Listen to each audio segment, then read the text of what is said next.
বিসমিল্লাহির রহমানির রহিম। পরম করুণাময় ও অসীম দয়ালু আল্লাহর নামে শুরু। আসসালামু আলাইকুম ওয়া রাহমাতুল্লাহি ওয়া বারাকাতুহু। ইন্নাল হামদালিল্লাহ নাহমাদুহু ওয়া নাস্তাঈনুহু ওয়া নাস্তাগফিরুহু ওয়া নাউযু বিল্লাহি মিন শুরুরি আনফুসিনা ওয়া মিন সাইয়্যাতি আমালিনা। মান ইয়াহদিহিল্লাহু ফালা মুদিল্লা লাহু ওয়া মান ইউদ্লিলহু ফালা হাদিয়া লাহু। وأشهد أن لا إله إلا الله وحده لا شريك له وأشهد أن محمدا عبده ورسوله صلى الله تعالى عليه وعلى آله وصحبه وسلم تسليما كثيرا. يا أيها الذين آمنوا اتقوا الله حق تقاته ولا تموتن إلا وأنتم مسلمون. يا أيها الناس اتقوا ربكم الذي خلقكم من نفس واحدة وخلق منها زوجها وبث منهما رجالا كثيرا ونساء واتقوا الله الذي تساءلون به والأرحام إن الله كان عليكم رقيبا. يا أيها الذين آمنوا اتقوا الله وقولوا قولا سديدا يصلح لكم أعمالكم ويغفر لكم ذنوبكم ومن يطع الله ورسوله فقد فاز فوزا عظيما. أما بعد فإن خير الحديث كتاب الله وخير الهدي هدي محمد صلى الله عليه وسلم وشر الأمور محدثاتها وكل محدثة بدعة وكل بدعة ضلالة وكل ضلالة في النار. أعوذ بالله من الشيطان الرجيم. أفلا يتوبون إلى الله ويستغفرونه والله هو الغفور والله غفور رحيم. আজকের আমাদের বিষয়বস্তু হচ্ছে তওবা এবং ইস্তেগফার সম্পর্কে। আল্লাহ পাক রব্বুল আলামিনের প্রশংসা এবং নবী করিম সাল্লাল্লাহু আলাইহি সাল্লামের উপর সালাত এবং সালাম আরবিতে সুন্নতে খুতবায় পেশ করেছি এবং তার সাথে সাথে অনেকবারই আল্লাহ পাকের প্রশংসা আলহামদুলিল্লাহ আমরা করেছি। কারণ আল্লাহ পাকের হামদোসানারি মজলিস, আল্লাহ পাকের জিকির আজকারের মজলিস, আল্লাহ পাকের কথা আলোচনারই মজলিস সেটা, এবং নবী করিম সাল্লাল্লাহু আলাইহি সাল্লামের উপর সালাত এবং সালামও পেশ করেছি। আর কোরআন সুন্নাহর অনুসারীরা যখনই নবী করিম সাল্লাল্লাহু আলাইহি সাল্লামের নাম আসবে তখনই সালাত এবং সালাম পেশ করতে কৃপণতা করবে না, বরং অগ্রগামী হবে। কারণ একবার যদি নবীর জন্য দোয়া করেন সাল্লাল্লাহু আলাইহি ওয়াসাল্লাম, 10 বার আল্লাহর রহমত আপনার উপর আমার উপর নাজিল হবে। এতে তো দুনিয়ার বেনিফিট আপনার, ফায়দা আপনার। এই বিষয়গুলি খেয়াল রাখবেন। আর ওদেশি তরিকায় নবীজি বলেছেন, হুজুরে পাক বলেছেন এরকম করবেন না, যাতে করে আপনারা এদিকে সুন্নতি ক্ষেত্রে দুরুদে বখিলি কৃপণতা, আর বিদআতি দুরুদে আবার বাড়াবাড়ি, বিদআতি দুরুদে বাড়াবাড়ি। যেই দুরুদ কবুল হয় না, কারণ বিদআতি কাজ কবুল হয় না, সেখানে বাড়াবাড়ি কত রকমের দুরুদ। আর সুন্নতি দুরুদ হচ্ছে নবী সাল্লাল্লাহু আলাইহি ওয়াসাল্লামের নাম আসলেই কি বলবেন সাল্লাল্লাহু আলাইহি ওয়াসাল্লাম। আলোচনার বিষয়বস্তু তওবা এবং ইস্তিগফার। এতে দুটো শব্দ রয়েছে, বরং দুটো বিষয়বস্তু। অনেক হাদিসের কিতাবে দুটো চ্যাপ্টারে, তওবার চ্যাপ্টার আলাদা, অধ্যায় আলাদা, আর ইস্তিগফারের অধ্যায় আলাদা। আপনাদের কাছে সহজে পৌঁছিতে পারে এমন বই বাংলায় তওবা ইস্তিগফার সম্পর্কে রিয়াদুস সালিহিন আয়াত রয়েছে, হাদিস রয়েছে, কয়েকটা আয়াত আর কয়েকটা হাদিস। যদি দেখেন তাহলে দেখবেন যে এক জায়গায় ইমাম নওয়াবী রহমতুল্লাহ আলাইহি তওবার আলোচনা করেছেন, তওবার গুরুত্ব, ফজিলত এবং তওবার শর্তাবলী ইত্যাদি। আর আরেক জায়গায় ইস্তিগফারের কথা, একেবারে রিয়াদুস সালিহিন শেষ হতে যাচ্ছে, শেষ অধ্যায়ের আগের অধ্যায়ে ইস্তিগফারের কথা আলোচনা করেছেন। তাহলে আমাদের জানতে হবে যে তওবা কি জিনিস আর ইস্তিগফার কি জিনিস। শব্দ দুটি, তাহলে অর্থ অবশ্যই দুটি রয়েছে, কিন্তু একটি অপরটির সাথে অত্যন্ত গাঢ় সম্পর্ক রয়েছে। একটি জিনিস অপরটি ছাড়া হতে পারে না। তওবা, তাবা ইয়াতুবু মানে ফিরে আসা, তওবা মানে ফিরে আসা। এই জন্য যেই বান্দা আল্লাহর দিকে ফিরে আসে, আল্লাহ পাকের দ্বীনের দিকে ফিরে আসে, নেকির কাজের দিকে ফিরে আসে, গুনার কাজ থেকে ফিরে চলে আসে, তাকে তায়েব, তওবাকারী বলা হয়, তায়েব বলা হয়। নবী করিম সাল্লাল্লাহু আলাইহি ওয়াসাল্লাম বলেছেন, ইবনে মাজাহ হাদিস রয়েছে এবং হাদিসটি হাসান, আত-তায়েবু মিনাজ যামবি কামা লা যামবা লাহু। গুনাহ থেকে তওবাকারী আত-তায়েব, আত-তায়েবু মিনাজ যামবি, গুনাহ থেকে তওবাকারী হচ্ছে ওই লোকের মতো যেই ব্যক্তি কি করেনি, গুনাহই করেনি। ওই ব্যক্তির মতো একটা লোক গুনাহই করেনি, আর একটা লোকের দ্বারা গুনাহ হয়ে গেছে। এই নয় যে ইচ্ছা করে এখনো গুনাহ করবেন, গুনাহ হয়ে গেছে, গুনাহ করতে থাকেন, এ কথা কখনো বলছি না। কারণ আপনার কাছে সময় নেই যে গুনার পরে আবার সুযোগ পাবেন তওবা করার হয়তো চান্স না আসতে পারে, কিন্তু যেটা অতীতে হয়ে গেছে সেই ক্ষেত্রে করার কিছু নেই। হয়ে গেছে গুনাহ, এখন তওবা করেন, তাহলে আপনি ওই লোকের মতো হতে পারবেন ইনশাআল্লাহ যেই ব্যক্তির লা যামবা লাহু, কোনো গুনাহ হয়নি বা ওই লোকটি গুনাহ করেনি। তওবা করলে এই ফায়দা, তওবার গুরুত্ব বুঝলেন, তায়েব শব্দটি দেখলেন। তায়েব মানে যেই ব্যক্তি ফিরে আসা ব্যক্তি। আল্লাহ পাক রব্বুল আলামিনকে কোরআনে কারীমের বহু আয়াতে তাওয়াব বলা হয়েছে। ইন্নাল্লাহু তাওয়াবুর রহিম, আল্লাহ পাক তাওয়াব। আল্লাহ পাক তাওয়াব মানে কি? বান্দা তওবা করে, তওবাকারী। তো আল্লাহ তাওয়াব মানে কি? বান্দা যখন আল্লাহর দিকে ফিরে যায়, নিজের রবের দিকে ফিরে যায়, সৃষ্টিকর্তার দিকে ফিরে যায়, তখন আল্লাহ পাক রব্বুল আলামিন সেই বান্দার দিকে ফিরে আসেন।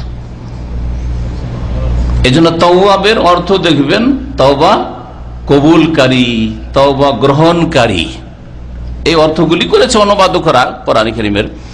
তো তাওয়াব আল্লাহ পাক রব্বুল আলামিন মানে আল্লাহ ফিরে আসেন। আপনি আল্লাহর দিকে ফিরবেন, আল্লাহর দ্বীনের দিকে ফিরবেন, আল্লাহ পাক আপনার দিকে ফিরবেন। আপনি গুনাহ থেকে নেকির দিকে ফিরে আসেন, আল্লাহ পাক রব্বুল আলামিন গজব, ক্রোধ আর লানত, অভিশাপ বাদ দিয়ে এখন আপনার জন্য রহমত নিয়ে ফিরে আসবেন। এ হচ্ছে আল্লাহ পাকের তাওয়াব হওয়া। তো আল্লাহ পাকও তাওয়াব, বান্দার দিকে ফিরে আসেন যখন বান্দা ফিরে আসে। আইন উদ্দুম উদনা, আল্লাহ পাক রব্বুল আলামিন সূরা বনী ইসরাঈল ইরশাদ করছেন, হে মানব সকল, তোমরা যদি ফিরে আসো আমিও ফিরে আসবো, তোমরা আমার দিকে ফিরে আসো আমিও তোমাদের দিকে ফিরে যাব। এই অর্থে আল্লাহ পাক রব্বুল আলামিনকে তাওয়াব বলা হয়েছে। আর আগে যে বললাম যে বান্দাকে তায়েব বলা হয়েছে, বান্দাও তাওয়াব, বেশি বেশি তওবা করে, বান্দাও তাওয়াব, অধিক তওবাকারী। যখন আল্লাহ পাক রব্বুল আলামিন বেশি বেশি ফিরে, তাহলে তওবা মানে ফিরে আসা। আর ফিরে আসতে হলে কি করতে হয়? ইস্তেগফার করতে হয়।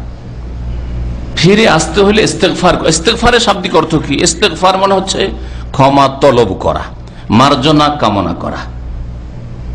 ইস্তেগফার, গাফার এক ফরে মানে মাফ করা, ক্ষমা করা। আর ইস্তেগফার মানে হচ্ছে ক্ষমা চাওয়া। তাহলে আল্লাহ পাক রব্বুল আলামিনের কাছে ক্ষমা চাইবেন, এটা হচ্ছে ইস্তেগফার। তাহলে আজকের বিষয়বস্তু হচ্ছে আল্লাহর দিকে ফিরে আসা আমাদের, এবং আল্লাহর দিকে যখন ফিরে আসলেন তাহলে আল্লাহর কাছে গুনাহ খাতার জন্য মাফ চাইেন, ক্ষমা প্রার্থনা করেন, ক্ষমা প্রার্থনা করা। তওবা সম্পর্কে আর ইস্তেগফার সম্পর্কে কয়েকটি পয়েন্টে আলোচনার চেষ্টা করব। একটা হচ্ছে তওবা এবং ইস্তেগফারের গুরুত্ব, দ্বিতীয় হচ্ছে তওবা এবং ইস্তেগফারের মহত্ব এবং তার উপকারিতা, লাভ কি দুনিয়াতেই বা তার লাভ কি, আর আখিরাতে বা লাভ কি। ইহকাল পরকাল একজন মুসলিমের সামনে দুটোই আছে। আপনার সামনে যেমন আপনার দুনিয়া আছে, আখিরাত আছে। আপনার সামনে শুধু দুনিয়া নেই আর শুধু আখিরাত নেই। আখিরাত অবশ্যই এক নম্বরে, কিন্তু দুনিয়া ছাড়া মানুষ কেউ চলতে পারবে না।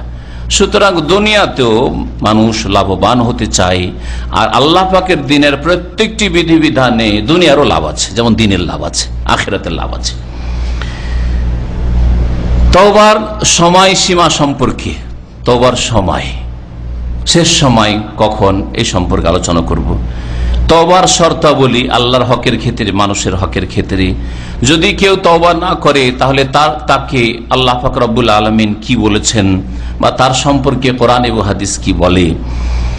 তওবা সম্পর্কে কিছু বাক্য, কিছু কালিমাত যা নবী করিম সাল্লাল্লাহু আলাইহি ওয়াসাল্লাম পড়েছেন অথবা পড়তে বলেছেন, পড়ার জন্য উৎসাহিত করেছেন।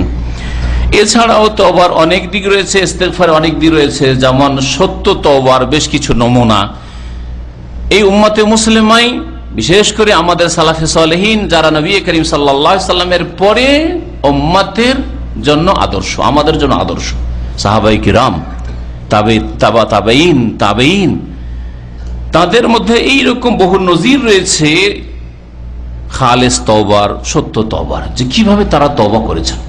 তাদের জন্য পুলিশ পাঠাইতে হয়নি, তাদের জন্য পাহারাদার বসাইতে হয়নি, তাদেরকে ধরার জন্য সিআইডি তদন্ত করতে হয়নি, তাদের অপরাধীদেরকে ধরার জন্য নিজেরা এসে আত্মসমর্পণ করেছে, ফিরিয়ে দেওয়া হচ্ছে, বারবার ফিরবে না। তো এইরকম বহু ঘটনা রয়েছে, কিন্তু এতগুলি কথা আলোচনার জন্য হয়তো সময় হবে না। এই জন্য ইশারা ইঙ্গিতে প্রথমখানে এই বিষয়গুলি বলে দিলাম, যাতে করে আপনার কাছে কি চাবি থাকলো এই বিষয়গুলি সম্পর্কে কোনো কিতাব খুলবেন, অথবা অন্য কোনো বক্তব্য আরো কোনো ভাইয়ের পাবেন, অথবা আমাদের অন্য কোনো সময়ের আলোচনা পাবেন, ওইগুলো থেকে জানার চেষ্টা করবেন। কারণ আপনার জন্য আমার জন্য ইলম শিখা ফরজ।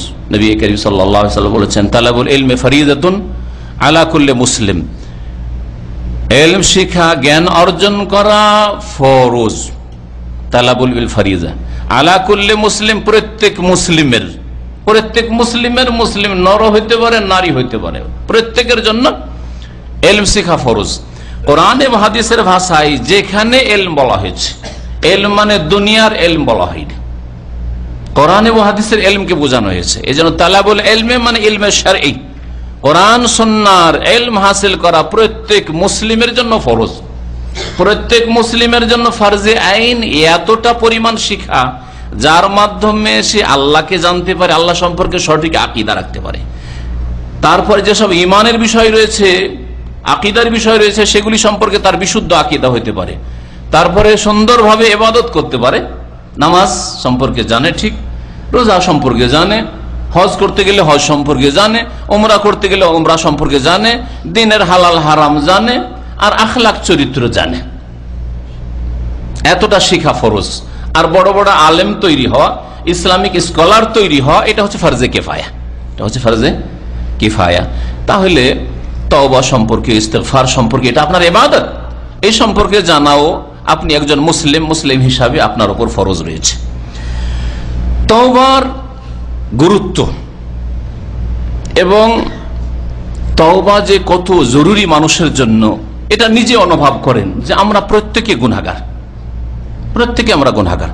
নবী করিম সাল্লাল্লাহু আলাইহি ওয়াসাল্লামের হাদিস সুনান কিতাবাতে রয়েছে এবং হাদিসটি সহিহ, কুল্লু বানি আদম খাত্তা, প্রত্যেক আদম সন্তান হচ্ছে গুনাহগার, পাপকারী, ভুল করে থাকে, খাত্তা।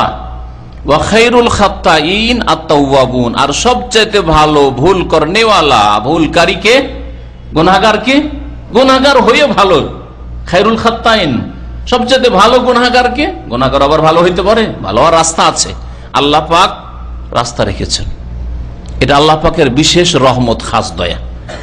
দুনিয়ার বড় বড় হাইওয়ে যদি ইউটার্ন থাকে মানুষ রাখে, কারণ একটা লোক ভুল করেই দিতে পারে, রাস্তা ভুল করে চলেই যেতে পারে, যাবেন মক্কার দিকে আর ধরে নিয়েছেন দাম্মামের রাস্তা, যতই চলতে থাকবেন দূরে চলে যাবেন। হ্যাঁ, এটা যে কোনো সরকার বুঝে, এই জন্য হাইওয়ে হলো 50 কিলোমিটার যেতে হলেও একটা এক্সিট মাখরাজ অবশ্যই আছে আপনার জন্য, যাতে ফিরে আসার সুযোগ পান। কিন্তু দুনিয়ার কোন বেকুফ পাগলকেও পাবেন না যে যাক যখন চলে এসছি, যেতাম তো মক্কা আর 50 কিলোমিটার চলে এসছি, আর বাকি 350 কিলোমিটার আছে দাম্মাম, চলে যায়, এইদিকে যায়, এরকম পাগল পাবেন? অথচ কোনো কাজ নেই তার দাম্মামে, নিজের সময় নষ্ট করা ছাড়া কোনো লাভ নেই, তাই না? গুনাহ না, পাপ না, দাম্মাম চলে গেলে যা জাহান্নামে চলে যাবে তাও না, এমন কিছু না, বেকার বেকার কেন আসলাম, কোনো কাজ তো নাই এখানে, এইরকম কাজ করেন না। আর গুনাহ করতে লেগেছেন তো লেগেছেন, দিন চলে গেল, সপ্তাহ চলে গেল, মাস চলে গেল, বছর চলে গেল, সুবহানাল্লাহ, লাইফ চলে গেল, যৌবন চলে গেছে, হাড়ে জোড়ে ব্যথা শুরু হয়ে গেছে, বাত ধরে নিয়েছে, প্রেসার ধরে নিয়েছে, সুগার ধরে নিয়েছে, তওবা করার তৌফিক হয়নি। কত বদনসিব মুসলিম অনেকে। চিন্তা করুন তাহলে তওবার কত গুরুত্ব রয়েছে, যে তওবা করা উচিত। আর আল্লাহ পাক রব্বুল আলামিন কত আরহামুর রাহিমিন, দয়ালু, যে ভুল করে দিতে পারেন, আপনি যতই ভুল করেন না কেন আপনার জন্য ফেরার রাস্তা রয়েছে। যতক্ষণ পর্যন্ত ফিরতে পারবেন আপনি, যতক্ষণ পর্যন্ত ফিরতে পারবেন ততক্ষণ পর্যন্ত আল্লাহ পাক আল্লাহর দিকে ফেরার রাস্তা রেখেছেন, আল্লাহ পাকের দ্বীনের দিকে ফেরার রাস্তা রেখেছেন, ইবাদত বন্দেগীর দিকে ফেরার রাস্তা রেখেছেন, মসজিদের দিকে ফেরার রাস্তা রেখেছেন, ফেরার রাস্তা আল্লাহ পাক রেখেছেন। তার নাম হচ্ছে তওবা। তওবাকে এজন্য তওবা বলা হয়। সবচাইতে ভালো গুনাহগারকে আত-তাওয়াবুন, যে তওবা করে বেশি বেশি, যে ফিরে আসে। তওবা আর ইস্তিগফার, এই দুটো কথা বেশ কিছু আয়াতে উল্লেখ করা হয়েছে। অধিকাংশ আয়াতগুলিতে তওবার কথা হয়তো আলাদা রয়েছে আর ইস্তিগফারের কথা আলাদা রয়েছে, কিন্তু এমনও বেশ কিছু আয়াত রয়েছে তওবার কথাও রয়েছে আর ইস্তেগফারের কথাও রয়েছে, দুটোই কথা আল্লাহ পাক উল্লেখ করেছেন। এরকম একটি আয়াত সূরা মায়েদার আয়াত, যেটা আমি শুরুতে পাঠ করেছি আমার খুতবার পরে, মহান আল্লাহ ইরশাদ করছেন খ্রিস্টানদের সম্পর্কে, যারা বড় মুশরিক হয়ে গেছিল, যাদেরকে আল্লাহ কাফের বলে তার আগের আয়াতে ঘোষণা করেছেন, লাকাদ কাফারাল্লাযীনা ক্বালু ইন্নাল্লাহা সালিসু সালাসা। ওই সব লোকেরা কাফের হয়ে গেছে, মুশরিক হয়ে গেছে, আল্লাহ পাকের বান্দা নয়, অবাধ্য কাফের তারা। আল্লাযীনা ক্বালু, যারা এই কথা বলেছে, কথা বিশ্বাস করে আর এই কথা বলে থাকে যে আল্লাহ তিনের তৃতীয়, মানে আল্লাহ হচ্ছে এক আল্লাহ, আর ঈসা হচ্ছে আল্লাহর পুত্র আল্লাহ, আর মরিয়ম ঈসার মাঝে আল্লাহর পুত্রের মা, তখন সেও আল্লাহ। হ্যাঁ, তিন খোদা, তিন এলাহ যারা বলেছে তারা কাফের হয়ে গেছে। কাফের সম্পর্কেও যদি আল্লাহ পাকের দয়া, দুনিয়াতে যতদিন কাফের আছে দয়ার রাস্তা বন্ধ হয়নি, আল্লাহর রহমতের দ্বারকে আল্লাহ পাক বন্ধ করে দেননি। তারপরের আয়াতে বলছেন এই খ্রিস্টানদের সম্পর্কে, কাফের মুশরিক সম্পর্কে, তৃতীয়বাদ বিশ্বাসীদের সম্পর্কে, আফালা ইয়াতুবুনা ইলাল্লাহ ওয়া ইস্তাগফিরুনা। আল্লাহ পাক রব্বুল আলামিন এমন ভঙ্গিমায় বলছেন, আরবরা যদি এই ভঙ্গিমাটা শুনে তাহলে ফুল বুঝবে। আক্ষেপের ভঙ্গিমা, জানা আক্ষেপের ভঙ্গিমা।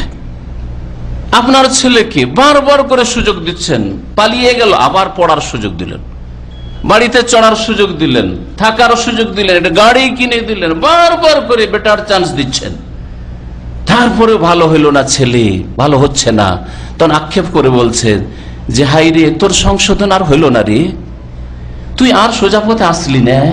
এই যে ভঙ্গিমাটা, ঠিক এই ভঙ্গিমাতেই, এই ভাষাতে আল্লাহ পাক রব্বুল আলামিন কাফেরদের সম্পর্কে, খ্রিস্টানদের সম্পর্কে বলছেন।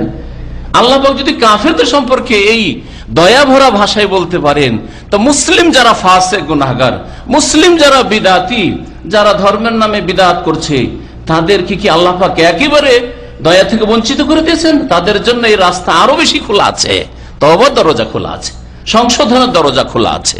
আল্লাহ পাক বলছেন আফালা ইয়াতুবুনা ইলাল্লাহ, তারা কি আল্লাহর কাছে তওবা করবে না? তাদের তওবা করার সময় হয়নি? আফালা ইয়াতুবুনা ইলাল্লাহ, আল্লাহর দিকে তারা ফিরে আসবে না? ইলাল্লাহ, এই জন্য তওবার ক্ষেত্রে ইলাল্লাহ বহু আয়াতে ব্যবহার করা হয়েছে। তুবু ইলাল্লাহ, আল্লাহর দিকে ফিরে আসো, তওবা করো, তাওবাতান নাসুহা খালিসাতান ইলাল্লাহ। আল্লাহর দিকে তারা ফিরে আসবে না? আল্লাহর কি গরজ? আমি ফিরে গেলেই বা কি, আর না ফিরলেই কি, জান্নাতে গেলেই বা কি, আর জাহান্নামে গেলেই কি, আল্লাহর লাভই কি আর লস কি? হ্যাঁ, আর কাফের খ্রিস্টান জাহান্নামে গেলেই বা ওটা কি? আমাদের মতো লোক বলে যা জাহান্নামে যা, আদা খাবি স্বাদ পাবি বলে দিয়ে চুপচাপ বাড়িতে বসে থাকবে, না দিনের দাওয়াতের কাজ করবে, না হক কথা পৌঁছাবে। আপনার যা, তুই বেনামাজি, যা জাহান্নামে যা, তুই বিরাতি যা, তুই জাহান্নামে। এক কথায় জাহান্নামে পৌঁছে দিলেন, দাওয়াতের কাজ করলেন না, আপনার ফরজ দায়িত্ব পালন করলেন, সব দোষ চাপিয়ে দিলেন ওদের ওপর, তাই না? আপনারও যে কিছু দায়িত্ব ছিল সেই চেতনা তো আপনার নেই। রব্বুল আলামিন তো এই কাজ করছেন না। রব্বুল আলামিন আপনাকে শিখাচ্ছেন তার এই বাণী দিয়ে যে তুমিও দয়া করতে শিখো। আমি কাফেরদের জন্য দয়ার রাস্তা, রহমতের রাস্তা, তওবার রাস্তা বন্ধ করে, আফালা ইয়াতুবুনা ইলাল্লাহ, তারা আল্লাহর দিকে তওবা করে আসবে না? ওয়া ইস্তাগফিরুনা, আল্লাহর কাছে তারা ইস্তেগফার করবে না, ক্ষমা তলব করবে না, মাপ চাইবে না। আরে কখন মাপ চাইবে? মাপ চাও খ্রিস্টানরা। তাহলে কাফেরদেরকে যদি আল্লাহ তওবার দাওয়াত দেন, মুসলিমদের জন্য কত সুন্দর তওবার দরজা খোলা আছে। কাফেরের জন্য যদি সুযোগ থাকে জাহান্নামে যাওয়ার, সমস্ত কাজ করার পরে জান্নাতে যাওয়ার সুযোগ, জান্নাতের পথে আসার সুযোগ, ইউ টার্ন করার সুযোগ যদি থাকে, তো আপনি যদি কবর মাজার পূজারীও হন, তারপরে তো কিছু কল্যাণ আপনার মধ্যে আছে। আরে নামাজ রোজা করছেন, কবুল হোক আর না, করছেন তো, আল্লাহকে ভালোবাসতে জানছেন না, কিন্তু বাঁচছেন তো। আমি ঠিক এদেরকে ওই রকম মনে করি যারা শিরক বিদআত করে ইসলামের নামে আর অজ্ঞতার সাথে, এদের মোল্লারা নয়, এদের মাদ্রাসা পড়ুয়াগুলো নয়, এদের আলেম সমাজ নাই, বিদাতি আলেম সমাজের কথা বলবো। কারণ জেনে শুনে তারা কোরআন হাদিসের অপব্যাখ্যা করে তারা শিরক কুফরি করাচ্ছে, আর বিদআত আর কবর মাজার পূজা করাচ্ছে।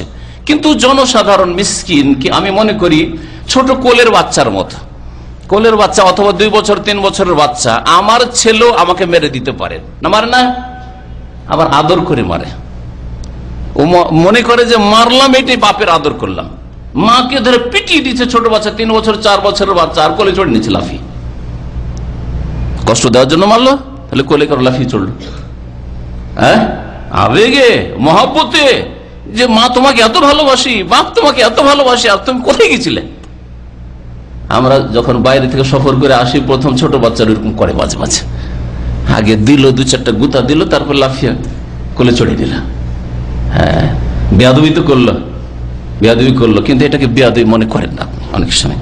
তার মানে এই নয় যে বিদাতীদের সব বিদাত মাফ করে দিবেন আর শিরক করবেন, অজ্ঞতার সাথে জানার সুযোগ সুবিধা পেলেন, তারপর জানলেন আর সব মাফ হয়ে যায়, তা নয়।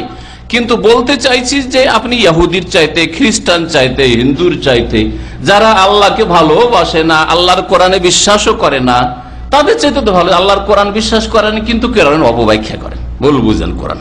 হ্যাঁ, রসুলকে মহব্বত করেন কিন্তু মহব্বত করতে জানেন না। আল্লাহকে মহব্বত করেন, ভালোবাসেন কিন্তু ভালোবাসার ঢংটা শিখেননি। আল্লাহ পাক যেভাবে ভালোবাসতে শিখেছে, রাসূলুল্লাহ সাল্লাল্লাহু আলাইহি ওয়াসাল্লাম যেভাবে শিখেছে সেইভাবে ভালোবাসলেন না। তাহলে তুলনা করতে গিয়ে ভালো বলতে পারি, আর এইরকম ভালো বলে এক শ্রেণীর অল্প বিদ্যাওয়ালা মুফতি আছে ফতোয়া দিয়ে বসে, দেখো দেখো দেখো বিদাতিকে বলে দিল যে ভালো। এটা বড় অজ্ঞতা। আল্লাহ পাক রব্বুল আলামিন, আমি যেটা তওবা আর ইস্তেগফার সম্পর্কে বলতে চাইছি, যদি ইহুদি, নাসারা, হিন্দুদের সামনে তওবার দরজা, নাস্তিকের সামনে তওবার দরজা খুলে রাখেন, তার মওত পর্যন্ত খোলা আছে না নেই? নবী মুহাম্মদ রাসূলুল্লাহ সাল্লাল্লাহু আলাইহি ওয়াসাল্লাম বলছেন, কতদিন পর্যন্ত তওবার দরজা খোলা আছে? ইউকবালু তাওবাতুল আবদে, বান্দার তওবা অতদিন পর্যন্ত কবুল করা হবে, অতক্ষণ পর্যন্ত কবুল করা হবে, মালাম ইউগারগির, যতক্ষণ পর্যন্ত তার আত্মা এই নালিতে না পৌঁছবে।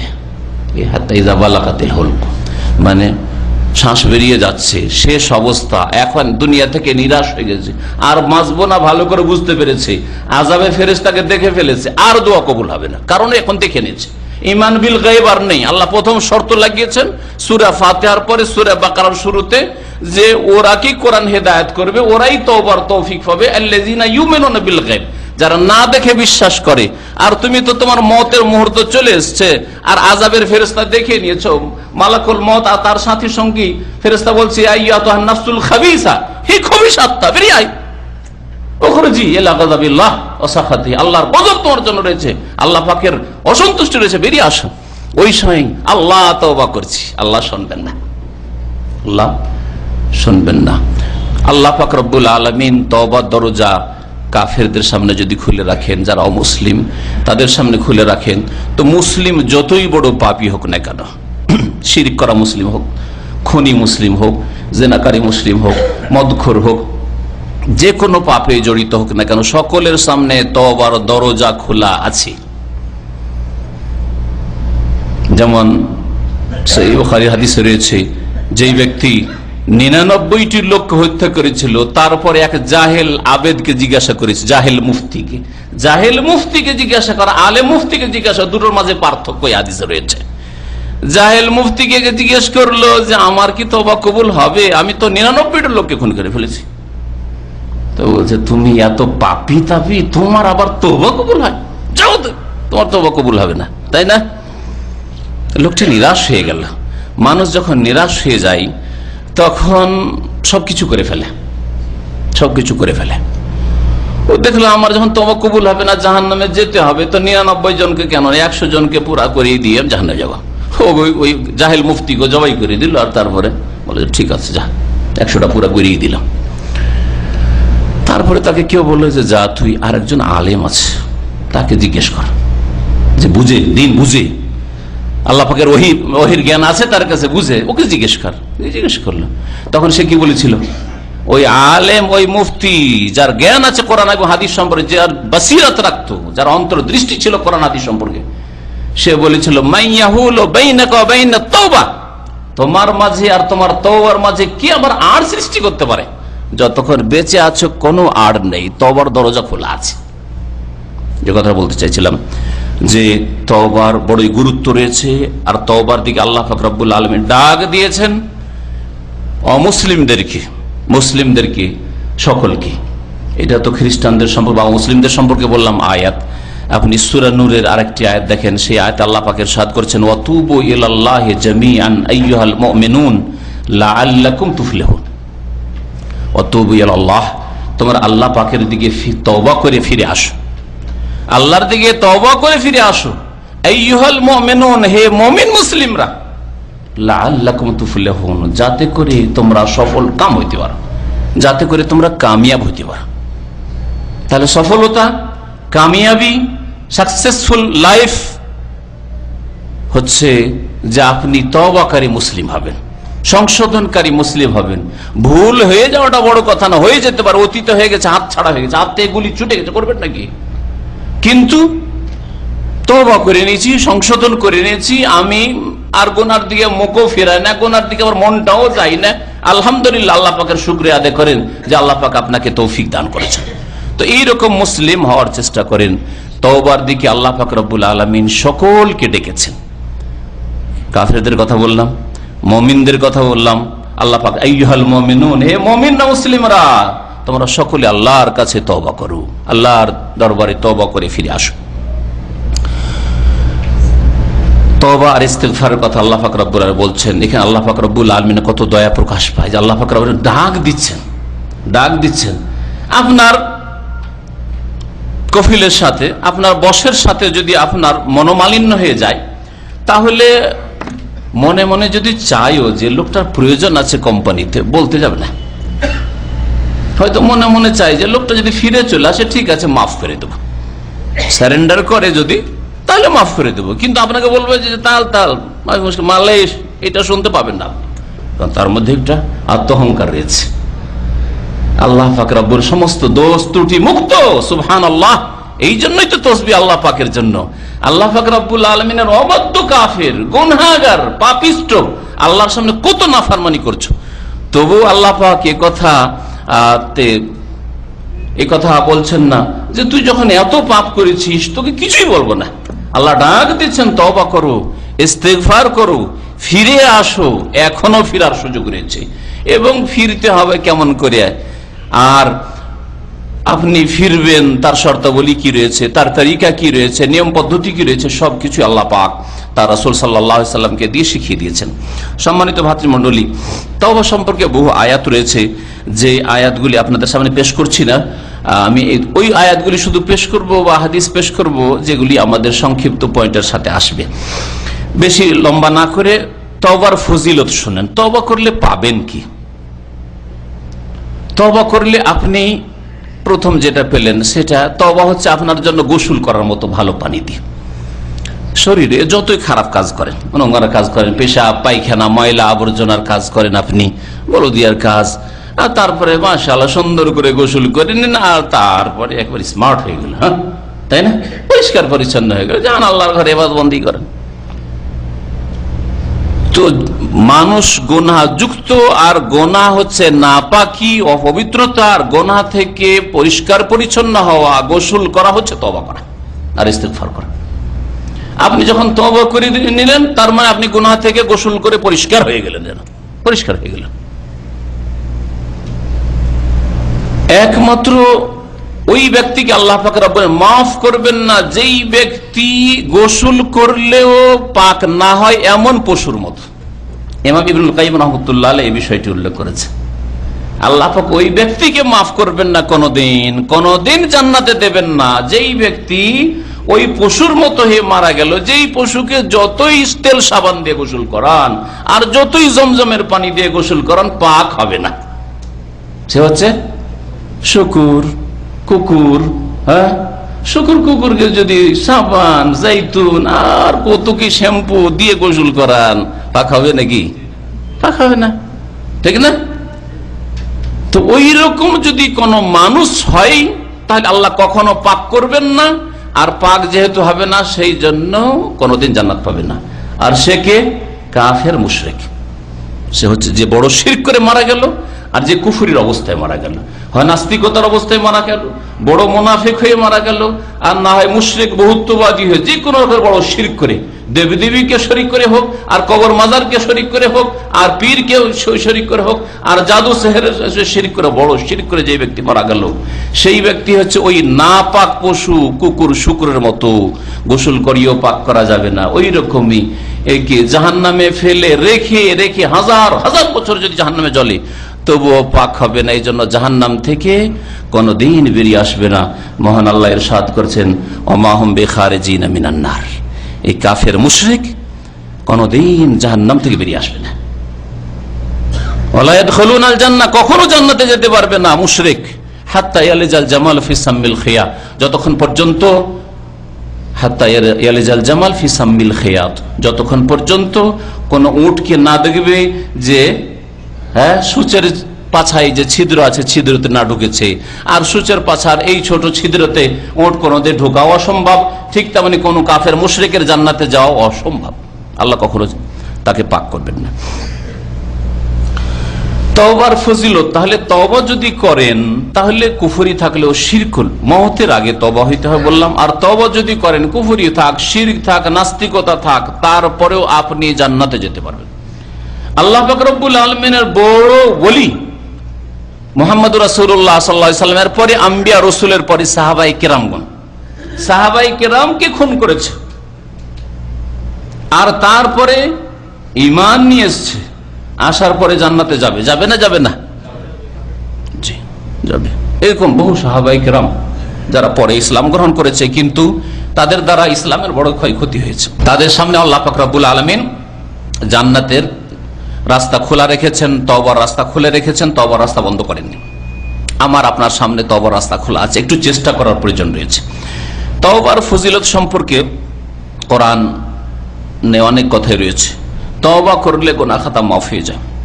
ইয়া আইয়ুহাল্লাযীনা আমানু তুবু ইলাল্লাহি তাওবাতান নাসুহা আসা রাব্বুকুম আন ইউকাফফিরা আনকুম সাইয়্যাতিকুম ওয়া ইউদখিলাকুম জান্নাতিন তাজরি মিন তাহতিহা আন-নাহার। আল্লাহ পাক সূরা তাহরিমে ইরশাদ করেছেন যে তোমরা আল্লাহর কাছে খালেস অন্তর দিয়ে তওবা করো, তাহলে আল্লাহ পাক তোমাদের কি করবেন? গুনাহগুলিকে সাফ করে দেবেন, মোচন করে দেবেন, গুনাহ থাকবে না, গুনাহ মুক্তি আল্লাহর কাছে যেতে পারবেন। আর কি তোমাদেরকে জান্নাত দেবেন, যেই জান্নাতের জন্য সমস্ত ঈমান আমলের মেহনত পরিশ্রম, পুরো ইসলামী জীবন, ইলম শিখা, আমল করা, দ্বীনের দাওয়াত দেওয়া, আর এই মর্মে ধৈর্য ধারণ করা, সূরা আসর বললাম, সব কাজগুলি হচ্ছে কিসের জন্য? জান্নাত পাওয়ার জন্য। আল্লাহর সন্তুষ্টি রেজামন্দির মাধ্যমে আল্লাহকে রাজি করে আমি জান্নাত লাভ করব। মাতা পিতার সেবা করা, ভাই বোনকে মানুষ করা, মানুষের উপকার করা, যতই নেক কাজ হোক না কেন, আল্লাহর হকের ক্ষেত্রে হোক, মানুষের হকের ক্ষেত্রে হোক, সমস্ত কাজ কি জন্য করছেন? জান্নাত লাভ করার জন্য। জান্নাত পাবেন যদি তওবা করে নিতে পারেন। এ হচ্ছে তওবার ফায়দা, আখিরাতের ফায়দা বললাম। সফল কাম হতে পারবেন, লাআল্লাকুম তুফলিহুন, তাও বললাম আগের আয়াতে। তওবা করেন তাহলে আপনি কামিয়াব মুসলিম, আপনার জীবনটা হচ্ছে সফল। তওবা করলে বালা মুসিবত থেকে মুক্ত থাকে মানুষ। তওবা করলে দুনিয়ার নগদ নগদ কিছু বলি, কারণ নগদ না শুনলে ভালো লাগে না। আল্লাহ পাক কোরআনে বলেছেন মানুষের স্বভাব আল্লাহ ভাই বেশি জানেন, তাই না? আল্লাহ বলেছেন ওয়া উখরা তুহিব্বুনাহা নাসরুম মিনাল্লাহি ওয়া ফাতহুন করিব। এমন একটা আর তোমাদের গিফট দেব যেটা বেশি ভালোবাসে।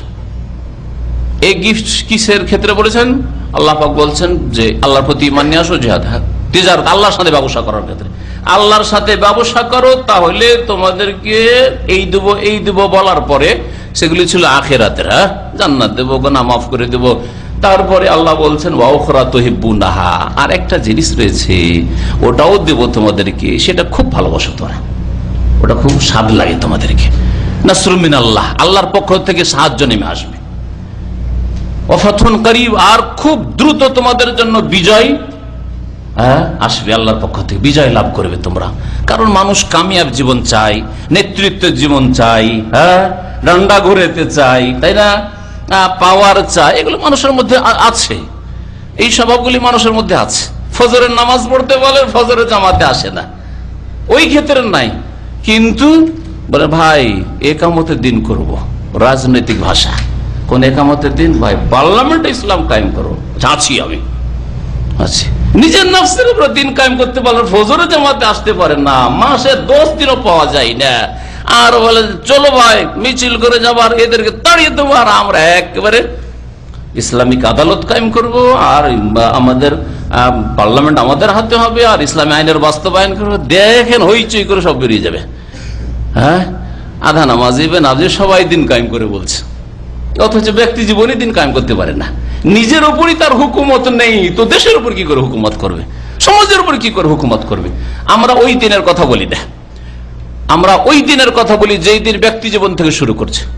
আপনার জীবনের উপর ইসলামী হুকুমত কায়েম করেন, আপনার উপর কারো হুকুমত নেই, আর তারপরে অন্য অন্য ক্ষেত্রে চেষ্টা করবেন। আল্লাহ পাক রব্বুল আলামিন মানুষের প্রকৃতি সম্পর্কে বলছেন যে দুনিয়াকে তোমরা ভালোবাসো, এটা ঠিক। দুনিয়ার নগদ শোনেন, দুনিয়ার নগদ হচ্ছে দুনিয়াতে বালা মুসিবত বিপদ আপদ মুক্ত যদি আপনি থাকতে পান আপনি খুশি।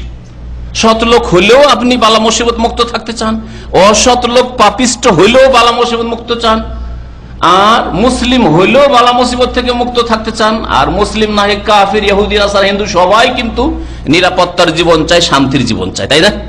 মানসিক শান্তি চাই, শারীরিক শান্তি চাই, পারিবারিক শান্তি চাই, সামাজিক শান্তি চাই, নিরাপত্তা চাই, ভালো খেতে চাই, ভালো পড়তে চাই। এটা মানুষ মুসলিম হোক আর অমুসলিম হোক। তাহলে দুনিয়ার সুখ নিরাপত্তা খুব ভালোবাসে মানুষ।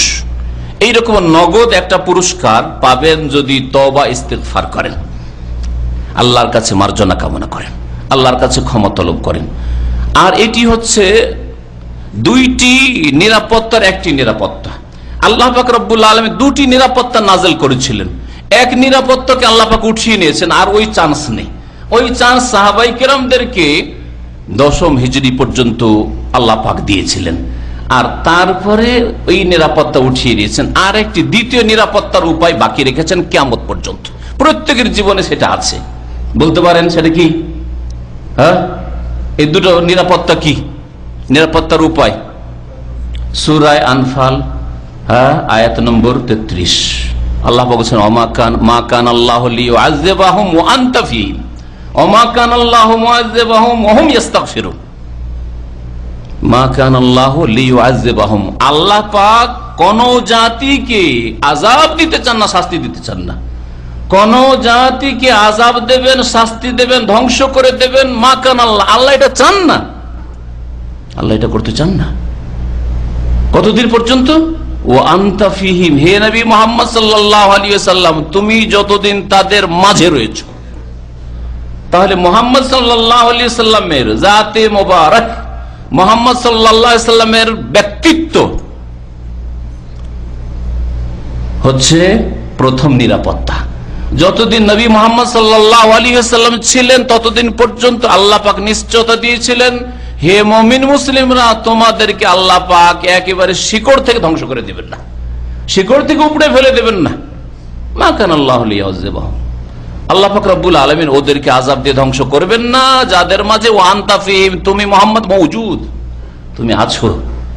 নবী করিম সাল্লাল্লাহু আলাইহি ওয়াসাল্লাম যখন চলে গেলেন, দেখুন সমস্যা ধীরে ধীরে শুরু হচ্ছে, সেই ইতিহাসের দিকে যাচ্ছি না। আর এই সমস্যা, কত সমস্যায় যে গিয়েছে। একটি দল, মুসলিমদের দল 73-এর কত বেশি হয়ে গেছে। উপদল যদি ধরা যায় তো দলের শেষ না মুসলিমদের মধ্যে। কুল্লুহুম ফিন্নার, সবাই জাহান্নামে যাবে, নবী করিম সাল্লাল্লাহু আলাইহি ওয়াসাল্লাম বলেছেন, ইল্লা ওয়াহিদা, একটি দল ছাড়া। এগুলি বালা মুসিবত নাই যে একই আকীদা, একই আল্লাহ, একই কাবা, একই কোরআন, একই ইসলাম, আবার এত দল উপদল কেন? এত কলহ বিবাদ কেন? এত রকমের তরিকা কেন? এগুলি আল্লাহ পাকের আযাব। নবী করিম সাল্লাল্লাহু আলাইহি ওয়াসাল্লাম যতদিন ছিলেন এই উম্মতে ফাটলের আযাব আসেনি, অন্য কোনো আযাব আসেনি। নবী করিম সাল্লাল্লাহু আলাইহি ওয়াসাল্লাম চলে যাওয়ার পরে দ্বিতীয় একটা নিরাপত্তা আল্লাহ রেখেছেন, সেটা শেষ অংশে আয়াতে রয়েছে। সেটা কি? মা কান আল্লাহু লিয়ুআযযিবাহুম ওয়া আনতা ফীহিম ওয়া মা কান আল্লাহু মুআযযিবাহুম, আর কোন জাতিকে আল্লাহ আযাব দেবেন না, ধ্বংস করবেন না, ওয়া হুম ইস্তাগফিরুন, যতদিন পর্যন্ত তারা আল্লাহর কাছে ইস্তিগফার করতে থাকবে, ক্ষমা তলব করতে থাকবে, মাফ চাইতে থাকবে। এই কথাটাকে আপনি আপনার ব্যক্তি জীবনের উপর, আপনার পরিবারের উপর ফিট করেন, আপনার সমাজের উপর ফিট করেন। আর বেশি দূরে যদি নাও যেতে পারেন, আমি রাষ্ট্রে পৌঁছিতে পারবো না, অন্য ডিস্ট্রিক্টে পৌঁছিতে পারবো না, আমি আমার জীবন, আমার পরিবার, আমার বংশধর, আমার পাড়া, আমার গ্রাম, ব্যাস। আত্মীয়, আমার বাড়ি, আমার শ্বশুর বাড়ি, আমার ওই মামা খালাদের বাড়ি, এতটাও যদি চিন্তা করেন আপনি, তাহলে আল্লাহ পাক আযাব দিয়ে শাস্তি ধ্বংস করবেন না ওই ব্যক্তিকে, ওই পরিবারকে, ওই সমাজকে, ওই ঘরগুলিকে, ওই বাড়িগুলিকে, তাই না? যতদিন পর্যন্ত তারা কি করবে? আল্লাহর কাছে ক্ষমা চাইতে থাকবে। কত বড় নগদ ফায়দা! তাহলে যদি আপনি আল্লাহর কাছে মাফ চাইতে চান, মাফ চান চাওয়ার মতো, আল্লাহর কাছে ক্ষমা চান, ইস্তেগফার করতে থাকেন।